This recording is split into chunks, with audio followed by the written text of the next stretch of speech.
ஆமாண்டா, அப்ப எனக்கு உன்னை பிடிச்சது, இப்ப பிடிக்கல. ஏன்னா உன்கிட்ட எதுவுமே இல்ல. போதுமா? கிளம்பு. பசங்களோட காதல பணத்தை பார்த்து மதிப்பிடாதீங்க, அவங்களோட நல்ல குணத்தை பார்த்து மதிப்பிடும். ஏன்னா பணம் இருக்கிற உன்னை அடிமையா வச்சுக்கணும்னு தான் நினைப்பான். ஆனா நல்ல குணம் இருக்கிறவன் தான் உன்னை மகாராணி மாதிரி வச்சு நல்லா பாத்துக்கணும்னு நினைப்பான்.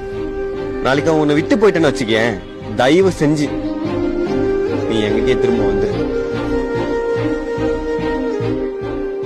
அப்போ நான் உன்னை அதே பாசத்தோட தான் பாத்துப்பேன். ஏன்னா நான் உன்னை அவ்வளவு லவ் பண்றேன்.